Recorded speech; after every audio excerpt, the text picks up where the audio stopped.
Up next on Tapestry, we're spending the day in Lockport, New York.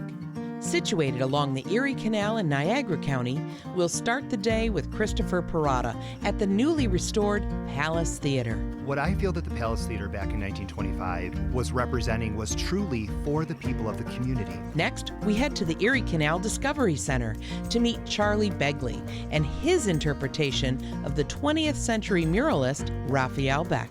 He tried to reproduce things so people could see places they couldn't get to. Finally, a visit to Lockport wouldn't be complete without checking in on the old historic locks.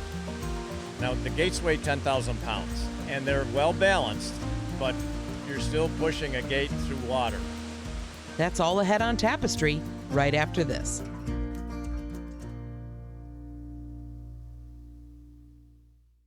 Compact Science is your gateway to the science of everything in our region.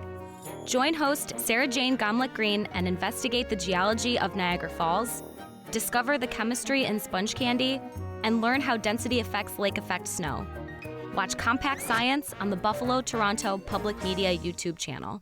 From in-depth reporting to musical masterpieces, dramas, and mysteries to local bands, Buffalo Toronto Public Media delivers it all. Stay informed, be inspired, and join us. This is Public Media. Welcome to Tapestry. I'm your host, Lynn Bader. Today, we're headed to Lockport, New York, a place where history isn't just preserved, it's lived. We begin at the heart of the city's art scene, the Palace Theater. During the pandemic, this beloved community landmark underwent a remarkable $4 million restoration. We're here to learn more from Executive Director Christopher Parada and to step inside a space that continues to inspire, entertain, and bring people together. Are you Chris? I am Chris. Chris, nice to meet you. I'm Lynn Bader from Tapestry. Nice to meet you. Thank you for coming. I hear you're about to celebrate your 100th birthday. It is. We were born July 18th, 1925. So in just a little while, it's going to be our big birthday. We're going to have a big celebration. It falls during our summer show, which is a great thing. Awesome. And we're just celebrating arts and theater right in our community. I'd love to go on a little tour and point out things to me that, you know, the average theater goer might not even recognize. Sure. Okay, Well, great. come on in. Okay. So being an old vaudeville theater, built in 1925, like we said, almost 100 years old, you want the ultimate experience. So when a patron walks in the theater, after they park, they see the marquee, the show posters, you have the box office, our will call area where patrons can pick up their tickets and stuff. Okay. We did a huge major renovation during COVID. We wanted to restore it back to what it was in 1925. So adding the new elements of LED lights and things like that, but keeping it with the old historic nostalgic feel. So you hide the modern. We do. Okay. Hide the modern. Chris provided us a full tour of the entire theater and then sat down with me to talk more about the history of the space and the ongoing efforts to restore it. Go back to 1925, and the palace was described as that it was built not for the aristocracy, but for all the people. What do you think that meant then, and how does that spirit live on today? I love that quote because what I feel that the Palace Theater back in 1925 was representing was truly for the people of the community. And it did not have to mean that whether you were rich, whether you were poor, or your status of whatever that is, it's for the community. We need to offer certain things for youth and arts education that is at a very affordable price, but also doing different programs that are very high end. A place like this started out primarily, I would imagine, with performances on stage. Yes, it was the comedies, the variety shows, things that you would see like a Carol Burnett, like those variety acts that you would see on TV were performed here. It was something that you couldn't, experience anywhere else. You had to go to the theater to feel one of those unique variety acts.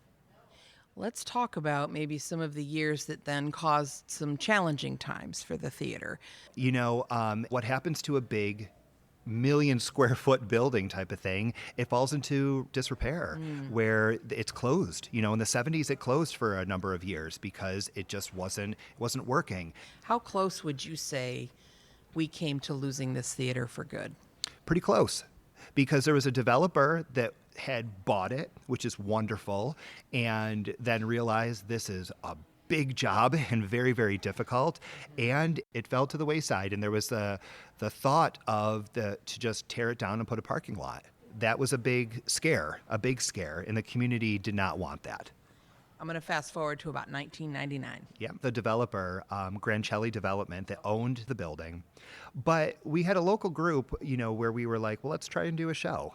DeSales Catholic School, which is right here in the community, did their middle school musical here. They did Annie. And so then we were kind of thinking like, maybe we could do this. Okay. And that's where kind of the spark happened. And that's where then in 1999, into 2000, basically right around 2003 is when the not-for-profit was formed. Now let's talk about the nonprofit. George Fritz, who is a local businessman, he owns Mills Jewelers here in Lockport, a huge cheerleader of the theater and the community of Lockport. He pledged to the whole community and asked if everybody could donate $6. Simply $6, we could buy the building. In just a couple of months, about 3 months, $350,000 came in. Wow. That we raised. We bought the building, and then that's where the not-for-profit started in doing the different programming, arts education. Here we are today. That early wave of community support set the tone for an authentic restoration. And during our renovation, we did everything. You name it, from paint, plaster, seats, artwork that you see, all of the different stencil work that's on the ceiling, including the murals, was all hand done. We had artists come in here that had to replicate all of the different scroll work and everything that was the style back in the 1920s. So 1,100 seats. 1,100 seats. You will notice that you actually can sit in a seat, and your legs are comfortable. By looking at the ceiling and seeing the different artwork and everything that is up here, all of this is original. We had a company called Swytech Studios that came in and told us our story. And they had a process where they could melt and dissolve away the top layers of paint. And so they were able to do that to get to the original wall of what it was here in 1925, to tell us what our color palette was. All 3 murals, the big one on the ceiling and the 2 on the side, are original. And there's certain things, if we look at the big one, Right. and we see the guy playing the guitar right on the side here, and then you kind of see like a little castle in the background. All of that was covered up with orange paint back in the day. So they were able to lift that off, clean all of it, and then restore the murals back to what they were. Incredible. What has being a part of the Palace Theater's legacy meant to you personally? After 100 years, I have people that say, I had my first date here. I had my first kiss here. I met my husband here. I met my wife here. I love what I do, and I'm very blessed and fortunate that I get to call this a job because I get to play make-believe every day. I was that theater kid. My grandparents would take me to Art Park, and we'd go to the Pantages Theater in Toronto and see Phantom multiple times, and I remember sitting on my grandma's lap saying, I'm going to do that someday. I didn't know what it was, but I said, I'm going to do that, and I am. So you're keeping that original quote relevant every single day. Yes. It's a theater for everyone. Yes. Thank you so much for taking some time with me today. I really appreciate it. Thank you. Thank you. Next up, we meet a retired Greek and Latin teacher from the Lockport Public Schools who introduces us to his version of the famous American muralist, Raphael Beck, right after this snapshot of Lockport history. When you think of firefighting history, Lockport, New York probably isn't the first place that comes to mind. But this canal-side city was home to Birdsell Holly, one of the most important inventors you've probably never heard of. Holly wasn't just an idea guy, he was a problem solver. In 1869, he patented the very first practical fire hydrant, delivering pressurized water on demand. Before Holly, most hydrants relied on gravity-fed systems with not enough pressure to fight a serious fire. His system meant firefighters could act faster, with better tools, and save lives. He also invented one of the earliest dry barrel hydrants, perfect for cold climates, like Lockport, where water left sitting in hydrants could freeze solid. And get this, Birdsell Holly held over 150 patents. He founded Holly Waterworks, bringing modern water systems to cities across the U.S. Even today, his technology forms the foundation of how we fight fires. So the next time you pass a fire hydrant, give a nod to Lockport. and to the quiet genius of Birdsall Holly. Later this year, the Erie Canal turns 200, and I can't think of a better place to reflect on that milestone than the Erie Canal Discovery Center. Just inside, a sweeping mural captures the canal's grand opening day in 1825. It was painted by artist Raphael Beck a century later to commemorate the canal's 100th anniversary. Today, we meet Charlie Begley, a retired educator and historical reenactor who often portrays Beck at community events, sharing his passion for the past, one story at a time. Charlie, thanks for taking some time with us today. You are a retired Greek and Latin teacher, as I understand it. Yes, mainly Latin. Okay. All right. I taught Greek probably from about the early 90s to when I retired from high school teaching. Then I went on to teach at Niagara University from 03 to 23, where I did one section of Latin and Greek. Well, you're a retired teacher who has found a second act as a time traveler. Yes, I do reenactments. That's how I first got started. The Niagara County Historical Society started a group that was called Step Back in Time. There probably were about a half a dozen to 9 of us who played characters, and we rode a trolley through Lockport. We stood in front of houses where characters did things. I play another character where I was in a parking lot where his house was, the man Birdsall Holly, a famous inventor. I got hooked into it because the person who was in charge of it, Diane Copeless, she was excellent, and my wife hooked me into it. And it was hard to say no, and I've been doing it probably for 30 plus years. Oh. When you play Raphael Beck, you're talking about how this particular mural has all of your personal touches on it and what the artist was thinking as he created this mural. What else is it that you know about Raphael Beck that you can share with us? Well, he was born in 1858. The age of 20, he was sent to Europe, and then he decided when he came back to the United States in the early 1880s, where is he going to go? And he decided to come to Lockport because he wanted to be near Buffalo, which was a center of everything going on because of the canal and the movement west. Absolutely. And he settled on Church Street, and he used to take the train every day to the Pearl Street station and to go to his studio. His studio sat high above Chippewa Street in Buffalo's Calumet Building. His work reached far beyond the region. Beck won national recognition for designing the official emblems for 3 major World's Fairs, including the Pan American Exposition held in Buffalo in 1901, the Louisiana Purchase Exposition in St. Louis in 1904, and the Lewis and Clark Centennial Exposition in Portland in 1905. Charlie was decked out in his 1920s tuxedo, ready to perform, and I wanted to learn a little more about the mural that stood right in front of us.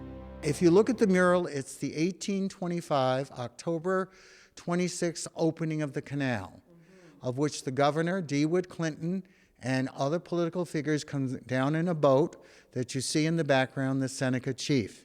They come down the flight of 5. There's the flight of 5 that goes east and the flight of 5 that goes west. These locks were just watered the day before. This is the last part of the canal to truly open in its entire length.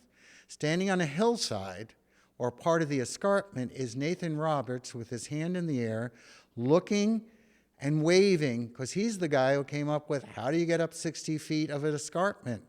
Next to him is the most adorable little girl you've ever seen, my daughter Phyllis. She doesn't go back to 1825. But you had to have her in there. I had to have her in there. And then if you look, you'll also see in the left-hand corner, what did they give those guys who were digging 4 feet deep across New York State and 40 feet wide to get them doing it more each day? You got your own quart of whiskey. The water of life. Why? Because you don't drink canal water. I've got another question about Raphael Beck for you. As a painter, a muralist, a sculptor, and a teacher himself, What is it that you admire most about him as an artist? The fact that he tried to reproduce things so people could see what could have been there, and also to take people to places they couldn't get to. Kind of chills me a little bit thinking about it. It chills me thinking about it. What an incredible symbol Yeah. of innovation and Right. ingenuity. Thank you so much for No problem. No problem. having taking some time with me today and But I thought you were going to speak Greek to me. bringing Raphael along for the ride. Greek, it's all Greek to me. Well, let me teach you one thing in Greek. Okay. You say yasis. Yasis. That's hello in Greek. So if you go to the Greek festival, you'll be able to say that. How do I say thank you? Thank you in Greek is efkaristo. Efkaristo. It's one thing to see history on a wall. It's another to watch it in motion. When we come back, we'll head to the historic locks themselves, where a dedicated group of volunteer lock tenders are bringing the canal's past to life, one demonstration at a time. There's more Tapestry coming up. Stick around. Explore the Underground Railroad's final stop. Learn about how the Latine workforce organized to overcome discrimination and follow the timeline of immigration in Western New York. So remember, history surrounds you and includes you. Watch Compact History on the Buffalo Toronto Public Media YouTube channel. From your morning commute to quiet evenings at home, Buffalo Toronto Public Media is always there with trusted news, inspiring stories, and timeless music. It's your connection to a world of wonder. This is Public Media. Welcome back to Tapestry. I'm your host, Lynn Bader. To wrap up our Lockport episode, we meet two volunteers who help visitors experience something extraordinary. Not just a piece of local history, but an engineering marvel that changed the course of a nation. Here along the historic Erie Canal flight of 5 locks, the gates open and close, causing the water to rise and fall, just as it did 2 centuries ago, thanks to an army of volunteers and lock tenders like Dave Chatt. In 1842, the locks that we're going to operate opened up. They were the westbound locks. There were 2 sets of 5. The eastbound locks were taken out when the barge canal locks were put in. So if you think about it, we're going to operate locks that really haven't had much activity in 100 years. So we're bringing that back to life. For those people who maybe didn't grow up in Western New York and know about the Erie Canal, but don't understand the engineering marvel that the lock system is, what is a lock and how does it work? Well, when they were digging the original canal, Yeah. they got to Lockport. What they hit was the Niagara Escarpment, which runs literally from Wisconsin all the way through Ontario and through Western New York. In Lockport, it's about a 70-foot elevation change. So they needed to figure out, how do we get boats from the lower level to the upper level and vice versa. So they designed a stair-step set of locks to do just that. And then they dug through what we call the deep cut, which is a section of canal that's roughly 6 or 7 miles long that's cut through limestone so that they could be at the level of Lake Erie. And it took 2 years to build the locks to go from Lockport to the last literally 14 or 15 miles. With an escarpment that literally ran right through it. Yeah, they had to basically climb a cliff. Talk to me about how it works. It looks a little bit like an elevator, if you will, for a boat. Well, that's exactly right. Okay. It is. And the beauty of it is there are no pumps. Sometimes people look at locks and think, wow, there must be a lot of water being pumped through. It's all gravity fed. What we do is we'll allow water to fill into the uppermost lock, and then we'll shut the valve. We'll allow water to escape down into the lower lock, the next lower lock, until it's level, and then we can open a gate and slide the boat going through. with it. The boat goes down, and then we close the gate behind it, and we allow water to go to the next lower lock. They did this by hand? Yes. My understanding is it was 1 man per gate. Now, the gates weigh 10,000 pounds, and they're well balanced, but you're still pushing a gate through water. We typically use 2 to 3 people when we do our demonstrations. How did you get involved with becoming a lock tender? I used to work at a automotive plant here, Delphi it was called, and I worked with a gentleman who had passed away, but his widow was the director of the local historical society. Oh. They were obviously involved in the rehabilitation of the first set of locks. So she called me when it was time to do the dedication ceremony and said, could I get some engineers together and run the locks for the dedication ceremony? I think she figured engineers would know how to do it. So about half a dozen of us or so came down for the dedication ceremony in September of 2014. Okay. Originally, there were just two locks rehabilitated, one set of gates that we happened to be sitting next to here. And then after that, it was like, gee, Dave, could you come down and do one more demonstration? Sure. And then after that, through the winter, it was, could you do it in the summer, like every week? So we got a group of organized a group of people to come Sure. down, and we started doing it. And then from there, it became just my thing. And I got on the board of directors, and, you know, here I am. Well, it's a huge destination now. It's like to come down and look at it is cool, but to actually see a demonstration in action, I think is what really brings it home for everyone to help understand, right? What's really gratifying to me is we make it a point to talk to visitors while we're doing demonstrations. And originally, most of the people I talked to had been to Niagara Falls, and they came here kind of as spillover. What else do we do? We got heard about another day. Lockport, we'll go Yeah. see the locks. I've talked to quite a few people who specifically came here to see the locks. Mm-hmm. I actually talked to one woman last year, and I said, have you been to Niagara Falls? And her answer was, yeah, I don't know, I might go.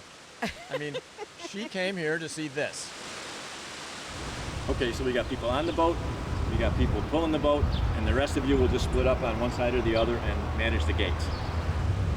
The gates weigh 5 tons apiece, but they do move, so you can do it. We just gotta get it cracked open. Here we go, it's going. Watch your step. Yep.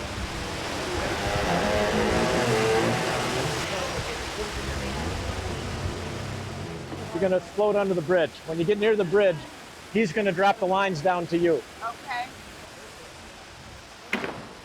Perfect. Can you even imagine in your mind that very first day that a boat went through? You know, no. I know how we felt when we put a boat through the first time on the rehabilitation of the locks, and I can't imagine how they felt, the pride they must have felt, especially the governor, because people basically downplayed the whole idea, thought he was crazy. Jefferson refused to finance it, so New York State had to finance it with the state. The federal government said, you're nuts, we're not going to do that. I mean, I can't imagine how proud they must have been. What did the creation of the lock system along the canal do for our economy in the United States at the time? Well, it just opened up the West, really. And through New York State, it created a lot of little boom towns like Lockport. Lockport had less than 300 people here when they started working on the locks. I mean, it created Lockport, and all along you can find canal towns. And what it did for shipping was previously, if you wanted to get to the Midwest from Europe, you had to sail around Florida and come up the Mississippi through the port of New Orleans. So it was a much longer voyage, and it was a much more dangerous voyage. Right. So now you could come through the port of New York, sail on relatively quiet waters right through into the Great Lakes and west. From New York to Buffalo, it cut travel time down from 6 weeks in a wagon to 1 week on a boat. That was game-changing for our progress as a nation. Oh, completely, completely. Doug Hartley is one of Dave's volunteer lock tenders and works on the maintenance of the Durham boat used in the historic lock demonstrations. So that boat was a replica. It was rebuilt from basically old pictures and paintings and things of what they used to look like. It's one of the few that exists. And it's called the Erie Traveler. They built it at the Buffalo Maritime Center. Another guy that does the locks, Tom Glynn, was doing some work on that, and then he started working on the Seneca Chief. And he and I were talking, and that's how I got involved with Buffalo Maritime. So a lot of folks have heard about the Seneca Chief, but for those who have not, Yeah. the Seneca Chief is what boat? Seneca Chief is it's a replica boat of the boat that DeWitt Clinton took down the canal when it opened in 1825, and he did the marrying of the waters in New York. They traveled the canal every stop. They had festivals and stuff. So the Maritime Center had plans, I guess going back 10 years, that wanted to do it. And about 5 years ago, actually got it going. The Maritime Center got funding to get it going. They hired a couple of shipwrights, and the rest of us were just volunteers from all walks of life. So I would go in, there'd be 10 or 12 of us. We're putting planks on the side. We're painting this. We're trimming this. Do you know how to do it? No. Okay, let me show you how to do it, or find someone who knew how to do it. Yeah. And then you started doing it. So the boat's finished now. Well, the outside, it floats. Let's put it that way. It's in the water and it floats. Yes. This summer what do they call it? Seaworthy? Seaworthy, it's seaworthy. Yeah. In September, they're going to take the Seneca Chief down the canal for 30 days down to New York. So they're going to start that in Buffalo. Yep. And they're going to come through here. Come through the entire canal over the course of 30 days. Wow. And end up in New York. And we happen to be doing this interview right now next to the historic Flight of 5, which is there 2 flights left or 3? There were 2. And then when they expanded the barge canal, they had to take out the other set to put in the 2 locks, the 2 modern locks. And this is the only place that I know of where there's the old locks and the new locks in actual operation at the same location. What do you hope people who come and see your demonstration here take away from this experience? An appreciation for what came before. The history, the ingenuity, the making things, you're making it happen when nobody thought it could happen. Close the gate. Close them up. Close them up. Everything you see here is volunteer effort. I mean, the funding's all been volunteerism. Just the demonstrations, the cleanliness, the flowers on, the canal, the market, everything is done by volunteers. None of this would be here other than just a spillway had that group not decided that we need to make something of this asset. Feels like a town really owning its name. Exactly.